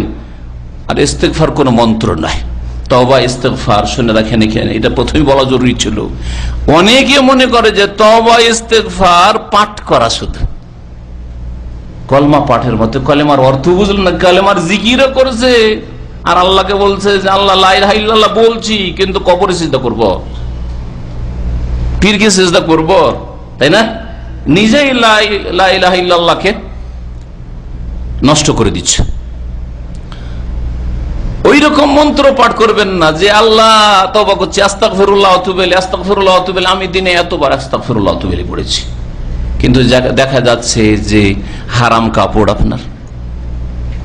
কাপড় আপনার তৈরি করার দিক থেকেও, পয়সার দিক থেকে, যে পয়সা দিয়ে তৈরি হয়েছে, রুজি রোজগারের দিক থেকেও, আপনার ইবাদত বন্দেগী তো আপনি ফরজ ওয়াজিব ছাড়ছেন, আপনি বহু পাপে, আপনার চোখ গুনাহ করছে, কান গুনাহ করছে, আপনার পা গুনাহ করছে, হাত গুনাহ করছে, জবান গুনাহ করছে, গীবত, চুগলখড়ি, বহু পাপে জড়িয়ে আছেন। সংশোধন নেই, শুধু মৌখিক তওবা, আস্তাগফিরুল্লাহ ওয়া আতুবু ইলাইহি, আস্তাগফিরুল্লাহ ওয়া আতুবু ইলাইহি। আমাদের দেশের মানুষরা আবার একটু বানিয়ে সানিয়ে বলে আস্তাগফিরুল্লাহ রাব্বি মিন কুল্লি যামবি ওয়া আতুবু ইলাইহি। এখানে বলে রাখি, যখন এই কথাটা আসলে আস্তাগফিরুল্লাহ রাব্বি মিন কুল্লি, এই রাব্বি মিন কুল্লি যাম মিলিয়ে কোনো হাদিসে নেই, কোনো হাদিসে নেই। অথচ বড় বড় আল্লামা হুজুররা একটু তওবা পড়েন, ইস্তেগফার পড়েন, আস্তাগফিরুল্লাহ রাব্বি মিন কুল্লি যামবি ওয়া আতুবু ইলাইহি, তাই না? নবী করিম সাল্লাল্লাহু আলাইহি ওয়াসাল্লাম পড়তেন আস্তাগফিরুল্লাহ ওয়া আতুবু ইলাইহি, আল্লাহর কাছে মার্জনা কামনা করছি, ক্ষমা চাইছি, আর তার কাছে ফিরে আসছি, তওবা করছি। অথবা বলতেন আস্তাগফিরুল্লাহাল্লাযী লা ইলাহা ইল্লা হুয়াল হাইয়ুল কাইয়্যুম ওয়া আতুবু ইলাইহি, আস্তাগফিরুল্লাহ আল্লাযী, সেই আল্লাহর কাছে তওবা করছি, মার্জনা কামনা করছি, যিনি ছাড়া কেউ মাবুদ নেই, সত্য মাবুদ নেই, যিনি ছাড়া কেউ সত্য মাবুদ নেই, লা ইলাহা ইল্লা আল হাই, যিনি চিরঞ্জীব, আর কেউ চিরঞ্জীব নয়, নবী হায়াতুন নবী নয়, আল হাই চিরঞ্জীব আল্লাহ পাক, আল কাইয়্যুম যিনি সবকিছুকে ধরে আছে, নিয়ন্ত্রণ করেন। পীর ওলিরা ধরে আছে, দেশকে ধরে আছে, অমুক জায়গায় গান বাজনা হচ্ছে, ধ্বংস করে, আল্লাহ ধ্বংস করতে যাচ্ছে, আর পীর আল্লাহর ওলি ধরে রাখতে যাচ্ছে। কত বড় শিরকি কুফরি কথা। তাহলে তো কাইয়্যুম ওই পীরেরা, কাইয়্যুম তো হইল গৌস আর কুতুব আর আবদাল, তাই না? এগুলি আকীদা হিন্দুদের নয়, এগুলি আকীদা ইহুদি খ্রিস্টানদের নয়, এগুলি মুসলিম রূপের শিরকারীদের আকীদা, যে গৌস কুতুব আবদাল। হ্যাঁ, আপনারা বেশি জানেন এই সম্পর্কে। একটা লোক দাঁড়িয়ে নেই, তারপরেও শিক্ষিত মানুষ, এই রমজান ইফতার ক্যাম্পে এসে বলছে, আমি যেহেতু এই সম্পর্কে কিছু আলোচনা করেছিলাম গৌস কুতুবের কথা, তখন তারপরে দিন এসে বলছে আমাকে যে শেখ, আমি তো জানি যে প্রত্যেক গ্রামের কিনারায় কিনারায় আল্লাহর কুতুব রাখা আছে, আল্লাহর কুতুব আছে, নিযুক্ত আছে, আর এই আল্লাহর কুতুব ধ্বংস হতে গ্রামটাকে ধরে আছে, ধ্বংস হবে না, ধ্বংস করতে দেবে না। আর হক্কানি পীর, যাদেরকে দেশের লোকের হক্কানি পীর বলে, তাদের কিতাবের কথা বললাম যে সাম দেশে আল্লাহ ধ্বংস করতে চাইছেন, গান হয়েছে সেই জন্য। আর এই কুতুব কি চলেছে, ধরে রাখবে, আল্লাহকে ধ্বংস করতে দেবে না। তো কাইয়ুম কে হইল? আল্লাহ ধ্বংস করতে চাইছে, আর ইয়ে কুতুব ধ্বংস করতে, তো কুতুব কাইয়ুম, তাই না? আর আপনার আয়াতুল কুরসি বলছে আল্লাহু লা ইলাহা ইল্লা হুয়াল হাইয়ুল কাইয়্যুম, আল্লাহ তো হাইয়ুল কাইয়্যুম, তাই না? আপনার ইস্তিগফারের দোয়া বলছে আস্তাগফিরুল্লাহাল্লাযী লা ইলাহা ইল্লা হুয়াল হাইয়ুল কাইয়্যুম, আল হাই চিরঞ্জীব, আল কাইয়্যুম ধারণকারী, নিয়ন্ত্রণকারী, সবকিছুকে ধরে রাখেন একমাত্র আল্লাহ পাক রব্বুল আলামিন, আর কেউ ধরে রাখতে পারে না। তওবা করেন, এগুলো থেকে তওবা করেন আগে, অন্যান্য পাপের আগে শিরকের পাপ থেকে তওবা করেন, বিদআতের কুফরির পাপ থেকে তওবা করেন, তারপর অন্যান্য কাবিরা থেকে তওবা করেন। শিরকি থেকে গেল, আর খুন থেকে তওবা করলেন, জিনা থেকে তওবা করলেন, মিথ্যা বলা থেকে তওবা করলেন, নামাজ সুন্দর করলেন, নামাজ ঘাটতি ছিল ইত্যাদি, আরো যে হারাম খেতেন, হারাম খাওয়া থেকে তওবা করলেন, পর্দা আপনার বিবি করতেন, আপনার বিবি তওবা করল, কিন্তু এখনো ওই শিরকি আকীদা মওজুদ আছে, গস কুতুবের শিরকি কুফরি আকীদা, যে এরা দুনিয়াকে ধরে রাখে। তাহলে কোনো কাজ হবে না, কোনো কাজ হবে না। তওবা শুরু করতে হবে ওইখান থেকে, তৌহিদ ঠিক করা থেকে, শিরক থেকে আগে তওবা করতে হবে, ইসলাম বিনষ্টকারী বিষয় থেকে তওবা করতে হবে। আল্লাহ পাক রব্বুল আলামিন যেন আমাদের সকলকে তৌফিক দান করেন। সম্মানিত ভাতৃমণ্ডলী, বলছিলাম যে আল্লাহ পাক ওই জাতিকে ধ্বংস করবেন না যেই জাতি কি করে, আল্লাহর কাছে ক্ষমা চাইতে থাকে, ক্ষমা চাইতে থাকে। তো নগদ লাভ, এই নগদ লাভ আছে। তাহলে আপনার জীবনে এটা ফিট করেন। আপনি যদি তওবাকারী মুসলিম হন, আপনার স্ত্রী মাশাআল্লাহ ভুল হইতে পারে, স্বামীকেও কখনো বড় কথা বলে দিচ্ছে কিন্তু তওবা করে, হ্যাঁ, কোন সময় দায়িত্বে খানিকটা গাফিলতি হচ্ছে কিন্তু তওবা করে সংশোধনের জীবন। অনেক সময় হচ্ছে ভুল ত্রুটি হইলেও ঠিক পরিষ্কার তওবা করে সংশোধনের জীবনের চেষ্টা করে, বা ভুল হয়েছে তওবা করে নিচ্ছে খালেস অন্তর থেকে, এখন মাশাআল্লাহ আল্লাহ অভিমুখী হয়ে গেছে, দিনের দিকে মুখ ফিরিয়ে দিয়েছে। তাহলে আপনার বাড়িতে, আপনার জীবনে, আপনার স্ত্রীর জীবনে, আপনার ছেলে মেয়েদের জীবনে রহমত নেমে আসবে, আযাব দূর হয়ে যাবে। আপনার গ্রামের লোককে তওবা করাইতে পারেন, আপনার বংশধরকে তওবা করাইতে পারেন, আপনার শ্বশুর বাড়িকে তওবা করাইতে পারেন, আপনার মামাদের বাড়িতে গিয়ে তওবা করাইতে পারেন, তাদের বাড়ি থেকে বালা মুসিবত দূর হয়ে যাবে। আর কত বালা মুসিবতে আজকালকার লোকেরা ভুগছে। তাহলে বালা মুসিবত থেকে রক্ষার উপায় হচ্ছে তওবা এবং ইস্তিগফার করা। আল্লাহ পাক ওই জাতিকে ধ্বংস করবেন না যেই জাতি ইস্তিগফার করতে থাকে, আল্লাহ পাকের কাছে ক্ষমা চাইতে থাকে। কথা লম্বা হয়ে যাচ্ছে। তওবার প্রত্যেকের সামনে একটা শেষ সময়, এন্ডিং রয়েছে, সেটা বললাম। সেটা কি? হ্যাঁ, মওতের সময় চলে আসলে, আযাবের ফেরেশতা দেখে নিলে আর তওবা হবে না, তখন তওবা করে লাভ নাই। ফেরাউন ওই সময় তওবা করেছিল। ফেরাউনের সামনে তওবার দরজা বন্ধ হয়ে যাওয়ার পরে বলে ইন্নী তুবতুল আন। সূরা ইউনূসে আল্লাহ পাক ইরশাদ করেছেন যে ফেরাউন যখন ডুবতে যাচ্ছে, হাত্তা ইযা আদরাকাহুল গারাক, যখন ডুবছে সেই সময় ফেরাউন বলছে আমানতু, আমি ঈমান নিয়ে আসছি, তওবা করছি। আমানতু আন্নাহু লা ইলাহা ইল্লাল্লাযী আমানাত বিহি বানু ইসরাঈল, যেই আল্লাহর প্রতি ঈমান নিয়ে এসেছে বনি ইসরাঈলরা, সেই আল্লাহকে মানছি, ওই আল্লাহকে মানছি, আমি আর নিজেকে আল্লাহ রব বলছি না, তওবা করছি। আল্লাহ বলছে আল্লাহ এখন আর তওবার সময় নেই। ওয়াকাদ আসাইতা ক্বাবলু, এর পূর্বে কত নাফরমানি করলে, বিরুদ্ধাচরণ করলে, ওয়া কুনতা মিনাল মুফসিদিন, আর কত যে ফিতনা ফাসাদ সৃষ্টি করলে তুমি, তোমার দরজা বন্ধ হয়ে গেছে। তাহলে মওতের সময় তওবার দরজা প্রত্যেকের বন্ধ হয়ে যায়। আর আজকে এখানে কে বলতে পারেন যে আমি 2 বছর পর মারা যাব? বলতে পারবেন? বলতে পারবেন? এমন কেউ আছেন 1 বছর পরে মারা যাব? হ্যাঁ, বলতে পারবেন? কখন মারা যাবেন? হ্যাঁ, কখন মারা যাবেন বলতে পারেন? যে কোনো সময়, তাই না? এখনই হইতে পারে। তাহলে তওবা থেকে লেট করা চলবে? এই জন্য ইমাম নওয়াবী রাহমাতুল্লাহ আলাইহি, অন্যান্য মুহাদ্দিসিন কেরাম, উলামারা, ফুকাহারা লিখেছেন যে তওবা কিন্তু আলাল ফৌর, দ্রুত করতে হবে। এমন নয় যে গুনাহ করেছেন 5 বছর আগে, 10 বছর আগে, হ্যাঁ তওবা করেছেন এখন, এত লেট কেন? এইরকম সুযোগ আপনার জীবনে নাও আসতে পারে। আর এইরকম অধিকাংশ মুসলিমরা, হ্যাঁ আমি 5 ওয়াক্ত নামাজ ধরে নেব, কখন? যখন হজটা করে আসবো, তখন হজ করে আসলে 5 ওয়াক্ত নামাজ ধরবে। এখন 4 ওয়াক্ত পড়ি, ফজরটা পারি না, আর একটু ফিল্ম টিলিম দেখি। হজটা করে আসলে ফিল্মও দেখবো না, আর ফজর একেবারে পড়বো সুন্দর করে, তাই না? তারপরে দাড়ি কখন ছাড়বো? হ্যাঁ, এই মেয়েটার বিয়ে দিতে যাচ্ছি, মেয়েটার বিয়েটা হয়ে গেলে শ্বশুর হয়ে যাব, আর কি কতদিন আর দাড়ি কাটবো না, তাই না? এখন অফিসে চাকরি টাকরি করি, সেই জন্য একটু টাকনার নিচে কাপড় রাখতে হয়। আচ্ছা ঠিক আছে, চাকরিটা শেষ হইলে দেশে গেলে আর এই হারাম কাপড় পরবই না। দেখছেন না, মনে হচ্ছে ওর হাতেই সময়গুলি আছে, তাই না? তওবা করার তৌফিক হইল না।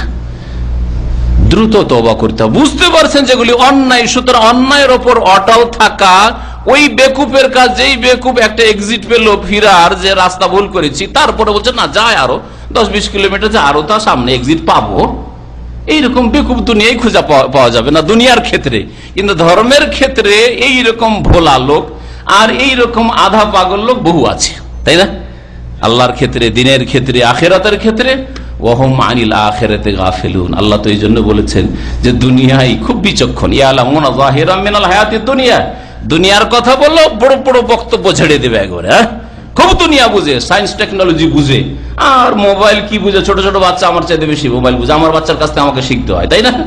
ওয়াহুম আনিল আখিরাতি গাফিলুন। আর দেখেন মাশাআল্লাহ, বিএ, এমএ, মাস্টার ডিগ্রি করা, আর পিএইচডি, ডক্টর, ইঞ্জিনিয়ার, আর বিচক্ষণ বুদ্ধিজীবী, বুদ্ধি সব কুফরি আর নাস্তিকতার বুদ্ধি ভরা আছে, আল্লাহ সম্পর্কে কোনো জ্ঞান নেই।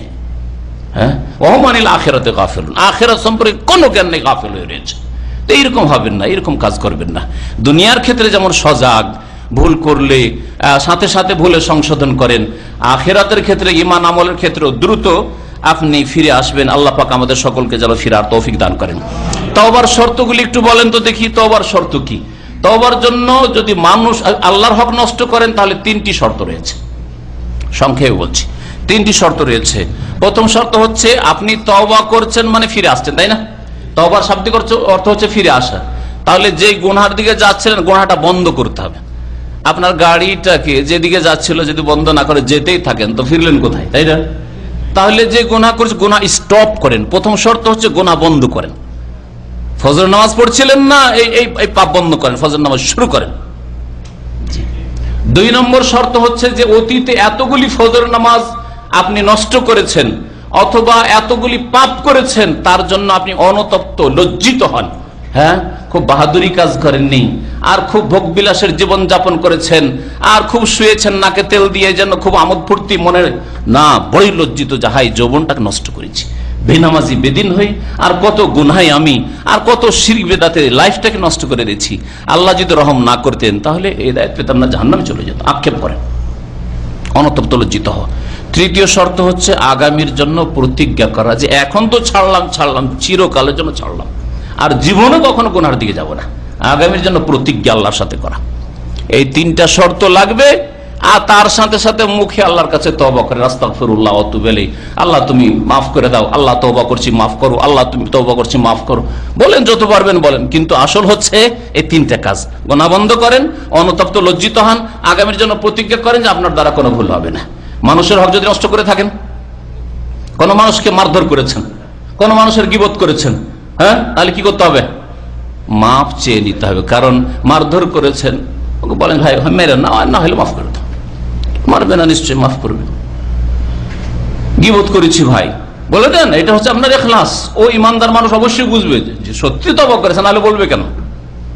যদি পারেন তো বলে দেন যে ভাই তোমার আমি বদনাম করেছি আসলে অনেক, সেজন্য তুমি মাফ করে দাও। আমাদের অনেক ভাইরা যারা শিরক করতো, বিদআত করতো, পীরপন্থী ছিল, মাজারপন্থী ছিল, পীরের মুরিদ ছিল, শিরক বিদআত আর কত রকম কিসের ছিল, অনেক একজন দুজন অনেক ভাইরা দেশ বিদেশ থেকে টেলিফোনে কেউ সামনে এসে বলে শেখ মাফ করে দেন। তার মধ্যে আমাদের এক ভাই দাম্মামে ছিল রাহিমাহুল্লাহ, 1 বছর আগে 1.5 বছর আগে অ্যাক্সিডেন্ট হয়ে মারা গেছে আব্দুল সামাদ ভাই। হ্যাঁ, এক পীরের 30-35 বছরের খাস মুরিদ ছিল। তো সেই ব্যক্তি 1-2 বছর আমার আলোচনা শোনার পরে রমজান মাসের ঈদের মোবারকবাদ দিচ্ছে, ছুটি যাবে, আর বলছে যে শেখ আমাকে মাফ করে দিয়েন। তাহলে কেন ভাই আপনি কি করলেন? আপনাকে মাফ করবো? আপনি তো কোনো অন্যায় করেননি না, আপনার সাথে থাকি, ওই দেখা সাক্ষাৎ হয়, দারসে বাসা থাকলে হয়তো কোনো কিছু হইতে পারে, মনোমালিন্য বা কিছু, তো না আপনাকে অনেক গাল দিয়েছি, আমার অন্তরে একটু কষ্ট নেই।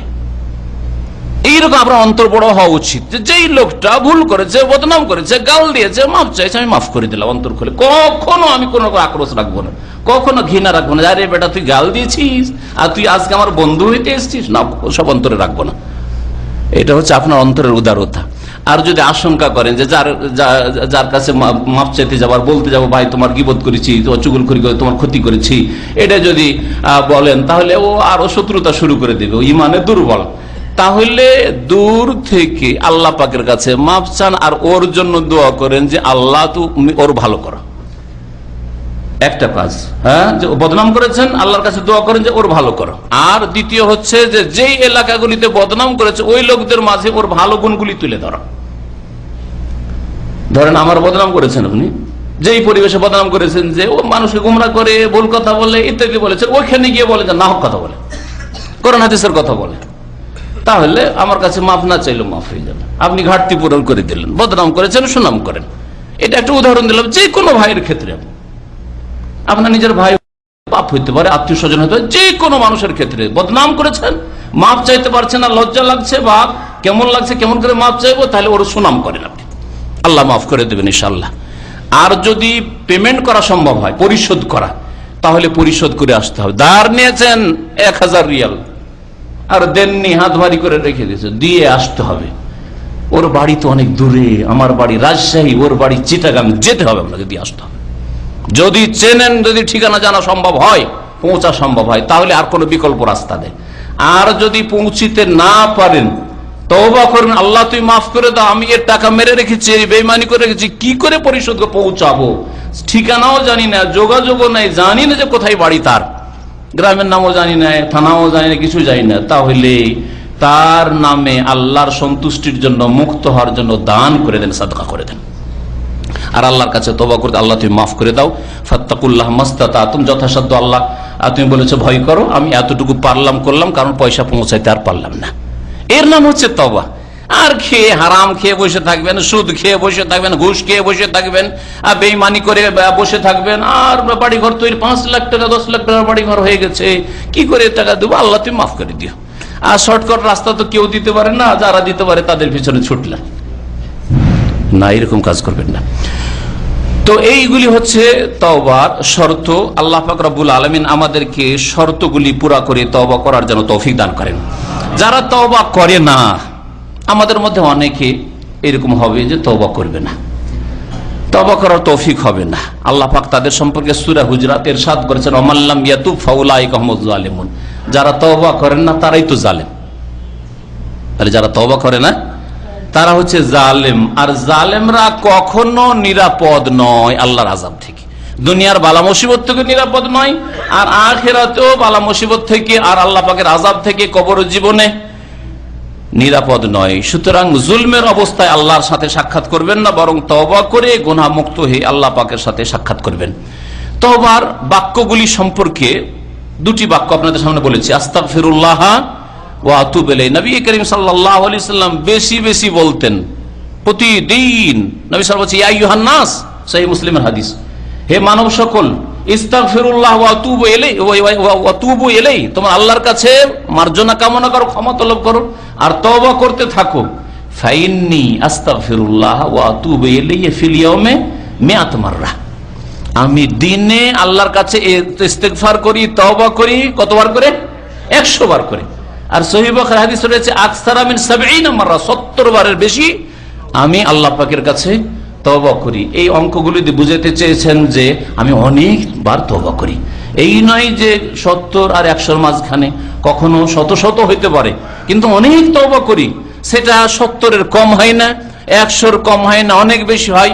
এই কথাই বোঝানো হয়েছে এই হাদিসগুলিতে। আপনি আপনার জীবনে অভ্যাস করেন, বেশি না 10টা দিন অভ্যাস করেন যে আমি এই দিনের মধ্যে 100 বার করে তওবার কালিমা পড়বো, আস্তাগফিরুল্লাহ ওয়া আতুবু ইলাইহি। সকালবেলা 10-20 বার সেরে নিয়েছি, দুপুরবেলা 10-20 বার 30 বার সেরে নিয়েছি, বিকেলবেলা 10-20 বার সেরে নিয়েছি, রাত্রে শোয়ার সময় 10-20 বার। দেখা গেল 4-5 বার মিলে 4-5 বার আল্লাহকে স্মরণ করা হলো, তওবা ইস্তিগফারে রিনওয়াল করা হলো, নবায়নও করা হলো, আর মাশাআল্লাহ ঈমান তাজাও হলো। এটা প্র্যাকটিক্যাল ইমানি জীবন বলছি, তওবার জীবন বলছি, এই না যে শুধু মন্ত্র। হ্যাঁ, এইভাবে তওবা করেন, তবে নবী করিম সাল্লাল্লাহু আলাইহি সাল্লামের সুন্নাত মোতাবেক আমল করবেন। আস্তাগফিরুল্লাহ আল্লাযী লা ইলাহা ইল্লা হুয়াল হাইয়ুল কাইয়্যুম, নবী করিম সাল্লাল্লাহু আলাইহি ওয়াসাল্লাম হাদিস রয়েছে, কেউ যদি পড়ে, তার নবী সাল্লাল্লাহু আলাইহি ওয়াসাল্লাম বলেছেন, তার গুনাহ যদি সমুদ্রের যে ফেনা রয়েছে সমুদ্রের পানির উপর এই পরিমাণ থাকে, তাহলেও তার গুনাহ মাফ করে দেওয়া হবে। অন্য হাদিস রয়েছে, সে যদি জিহাদের ময়দানে কাবিরা গুনাহ করে ফিরে আসে তবু মাফ হয়, ফাররা মিনা যাহাব। তো এইরকম বিভিন্ন হাদিসগুলি রয়েছে, বড় বড় কাবিরা গুনাহ মাফ করে দেবেন আল্লাহ পাক রব্বুল আলামিন যদি কি করেন, আস্তাগফিরুল্লাহ আল্লাযী লা ইলাহা ইল্লা হুয়াল হাইয়ুল কাইয়্যুম ওয়া আতুবু ইলাইহি। আল হাই আল কাইয়্যুম আল্লাহ পাকের গুণবাচক নাম। আল্লাহ পাকের গুণ দিয়ে আল্লাহর কাছে দোয়া করলে, তওবা করলে আল্লাহ শোনেন, আল্লাহ কবুল করেন। এছাড়াও আল্লাহর কাছে আপনি নিজের বিনয় প্রকাশ করছেন, আল্লাহ পাক রব্বুল তওবা ইস্তিগফার আপনার শুনবেন। আল্লাহ যেন তৌফিক দান করেন।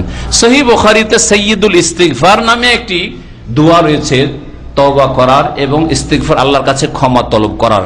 কার মুখস্থ আছে বলতে পারেন? 2-4 জন মাশাআল্লাহ মুখস্থ আছে, কিছু লোকের মুখস্থ করেন। সকালবেলা যদি একবার পড়ে নেন আর সেই দিনে মারা যান, সহিহ বুখারী হাদিস শোনাচ্ছি, ফামাতা মিন ইয়াউমিহি, সেই দিন যদি মারা যায় ওই ব্যক্তি, দাখালাল জান্নাহ, জান্নাতে যাবে।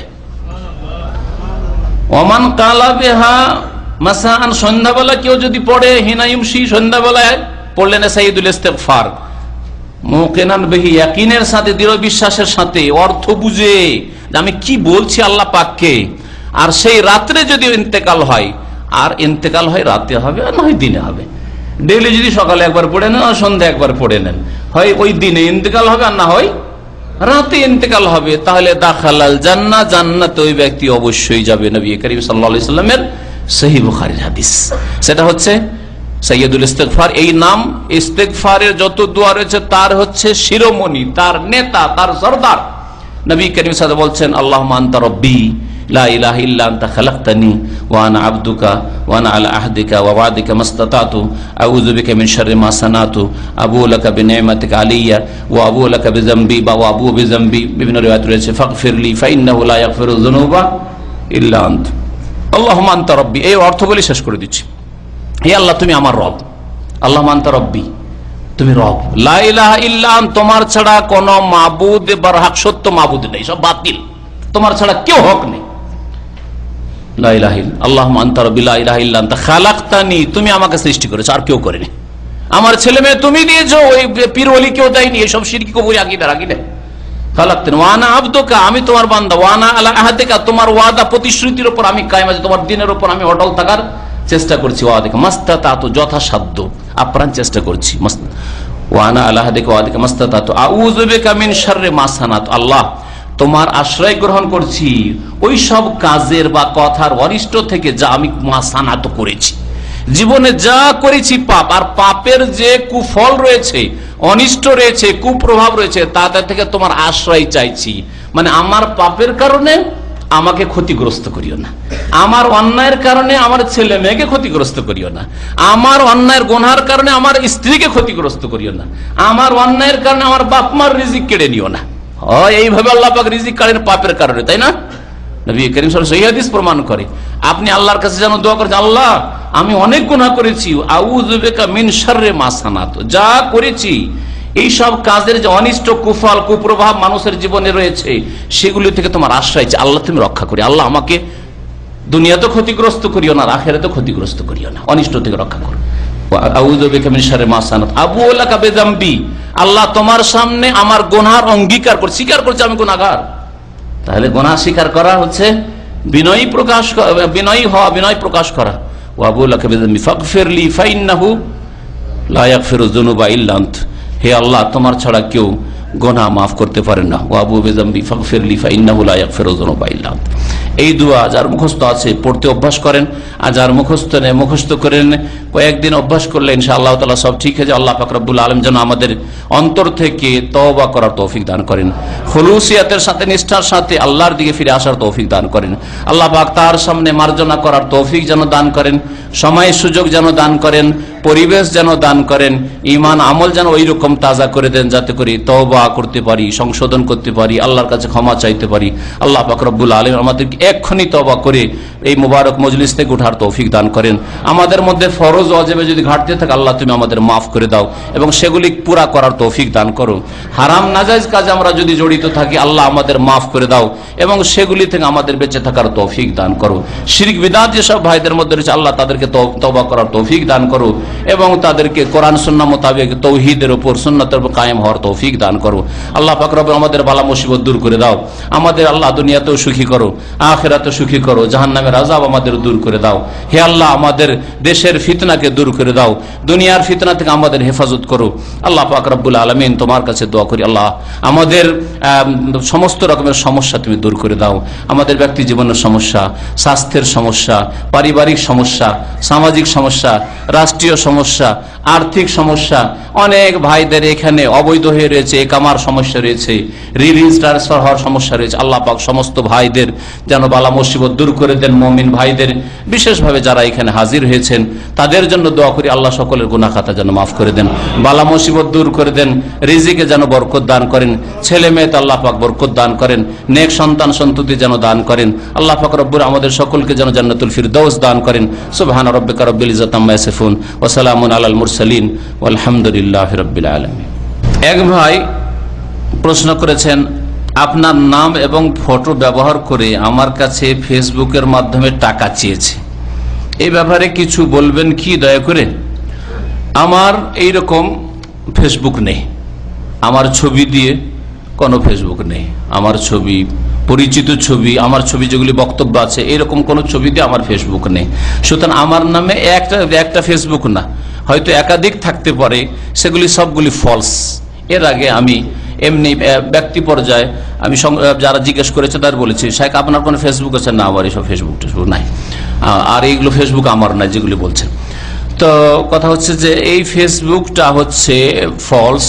আর যদি কোনো ভালো লোক করে থাকে ভালো নিয়তে, নিয়ত তো ভালো কিন্তু কাজটা হারাম, আল্লাহ তাকে তওবা করার তৌফিক দান করে।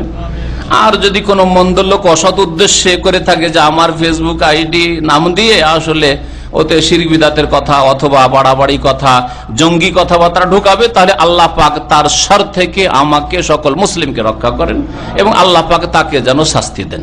এই দোয়া করুন। কথা বুঝতে পেরেছেন? কারণ যদি ক্ষতি করার ইচ্ছা করে থাকে আল্লাহ তাকে যেন ক্ষতিগ্রস্ত করে, আর ক্ষতি করার ইচ্ছা যদি না করে থাকে তাহলে জাহেলকে বুঝার আল্লাহ তৌফিক দিক। আর মিথ্যার আশ্রয় নিয়ে আমার বিনা পারমিশনে আমার নয় ফেসবুক খোলা, এটা জায়েজ নয়। এ নাজায়েজ কাজ থেকে আল্লাহ তাকে তওবা করার তৌফিক যেন দান করেন।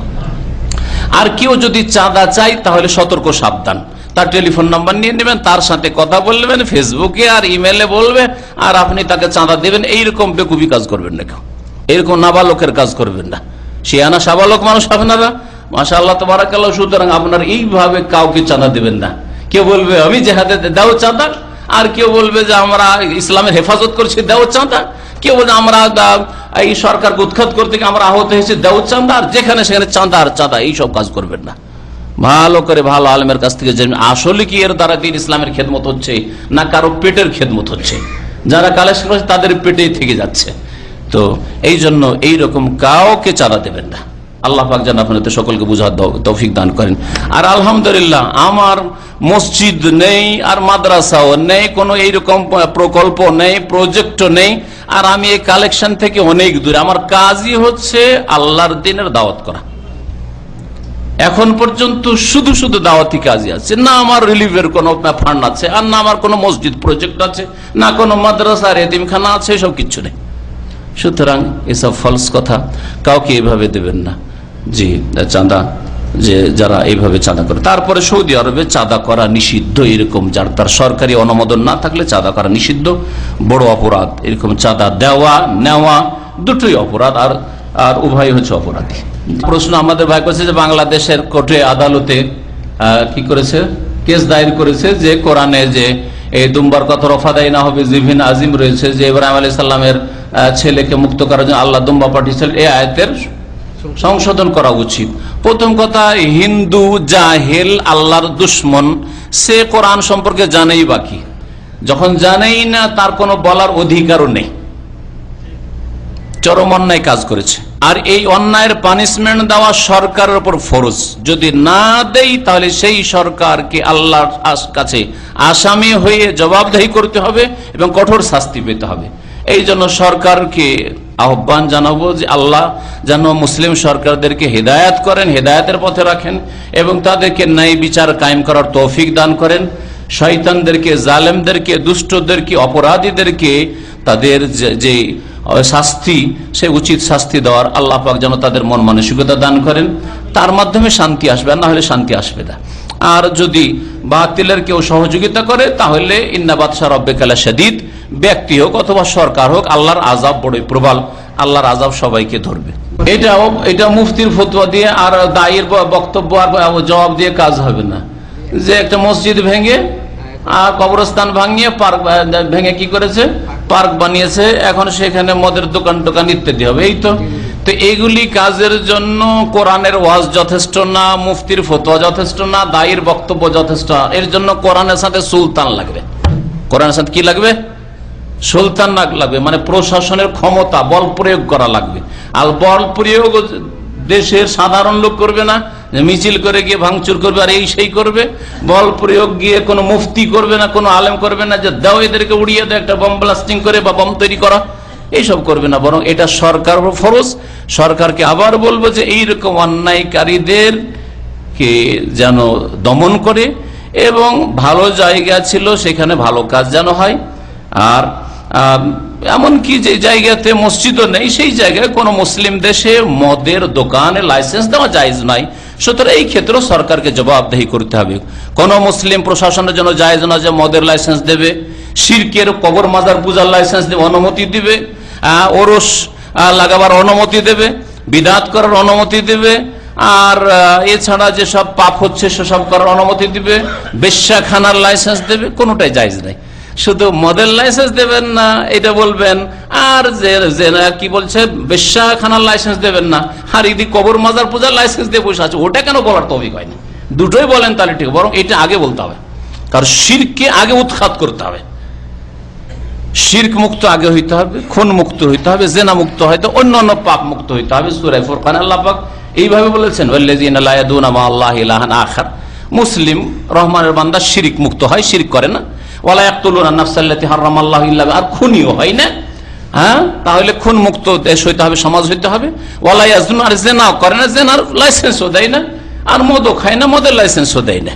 তাহলে আল্লাহ পাক শিরক কুফরি উৎখাত করা থেকে শুরু করেছেন। সেই জন্য প্রথম কবর মাজার গুলিকে ভেঙে সাফ করতে হবে, এটা সরকারের উপর আগে ফরজ। জি, আল্লাহ পাক যেন বুঝার তৌফিক দান করে সকলকে। আমার জাতি নেশা জাতীয় জিনিস পান করবে, এটা তো ঠিক, কিন্তু নাম দেবে অন্য, এটাও ঠিক, কিন্তু সেটা পেপসি আর কোকা কোলা আর 7 এটা ভুল কথা। এগুলি বরাবর, এগুলির কোনো দলিল নেই, কোনো দলিল নেই। কথা বুঝতে পারছে? বিশেষ করে সৌদি আরব, সৌদি আরবে এমন জিনিসের কোনো পারমিশন নেই যাতে নেশা আছে, মাদক দ্রব্য আছে অথবা মদ আছে। সুতরাং কিছু লোক আছে কট্টরপন্থী, আমাদের বেশি ফতুয়াবাজি করে, তাদের বাড়াবাড়ি খুব বেশি। তো আপনি নিজের নাফসের ক্ষেত্রে এহতিয়াত করেন, সতর্কতা অবলম্বন করেন, এতে কোনো ফায়দা নেই। আপনি পান করিয়েন না, কিন্তু ফতুয়াবাজি এত করিয়েন না যে এটা মাদক দ্রব্য অথবা এতে মদ আছে ইত্যাদি আছে বা কিছু নেশা আছে, এসব করিয়েন না। যেসব কাজ করলে ঈমান নষ্ট হয়ে যায়, লা ইলাহা ইল্লাল্লাহ নষ্ট হয়ে যায়, সেগুলি করলে কাফের হয়, মুশরিক হয়। এক বিদাতি জিজ্ঞেস করছে একজনকে যে ফেরাউনের মা, আমাদের এই ভাই বললো যে ফেরাউনের মায়ের নাম কি ছিল? বলছে ফেরাউনের মায়ের নাম জানাতে না একটা রিয়াল পাবে, হ্যাঁ, না একটা সওয়াব পাবে। এমনকি মুসার মায়ের নাম জেনে না কোনো সওয়াব হবে, এটাও বলছি। ফেরাউন তো নাই কাফের জালেম, হ্যাঁ, মুসার মায়ের নাম জেনে একটা রিয়ালও ফায়দা হবে না, একটা নেকিও হবে না। ভালো করে শোনো, কোন ফায়দা মুসার মায়ের নাম জেনে? বলেন, কোন আকীদার সাথে আপনার সম্পর্ক, না কোন আখলাক ক্যারেক্টারের সাথে সম্পর্ক, না কোন হালাল হারাম জায়েজ না করণীয় বর্জনীয় সাথে সম্পর্ক, না কোন ইবাদতের সাথে সম্পর্ক? বলুন তো দেখি। এইরকম জায়গায় কখনো চাঁদা দেবেন না।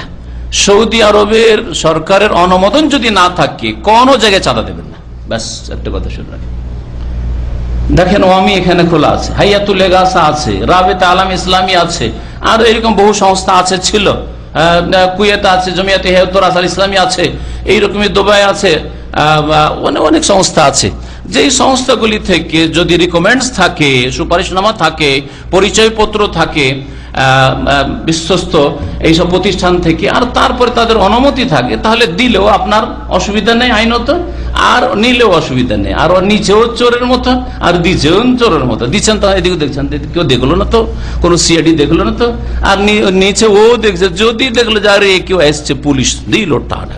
সৌদি আরবে অনুমোদন ছাড়া চাঁদা দেওয়াও জায়েজ নয়, আর নেওয়া জায়েজ না, একটু আগে বলেছি কথা। আর তারপরে হেফাজতে ইসলাম, যারা নিজের নামাজের হেফাজত জানেন না, সহি নামাজ পড়া, যারা আল্লাহ কোথায় তাই জানেন না, যারা সহি দুয়াই করতে জানেন না, কোরআনে কারিমে কোথাও ওসিলার ধরে, এদের ওসিলা ছাড়া দুয়াই হয় না। শিরক আর বিদআত, ওয়াহদাতুল ওজুদের কুফরি, হুলুলের কুফরি আকীদা তাদের মধ্যে মজুদ রয়েছে। তারা আবার ইসলামের কি হেফাজত করবে? যদি রাজনৈতিক দলগুলি কোন জুলম অত্যাচারে থাকে, অন্যায় থাকে, তো এরা আরো অন্য জুলম অত্যাচারে, অন্য শিরক বিদআতে ডুবে রয়েছে। সুতরাং কেলাহুমা, দুই দলই হচ্ছে অপরাধী, মনে রাখবেন। অপরাধীর বিরুদ্ধে নেমে আল্লাহ কি করে সাহায্য করতে পারে? কখনো সাহায্য হতে পারে না, কখনো সাহায্য নেমে আসতে পারে না। অপরাধ মুক্ত হইতে হবে, তাহলে আল্লাহ পাকের মদদে নেমে আসবে। সাহাবায়ে কেরাম অপরাধ মুক্ত হয়েছিলেন, তারপরে মক্কার জালেম কাফের আবু জাহল, আবু লাহাবের বিরুদ্ধে আল্লাহর মদদে নেমে এসেছিল।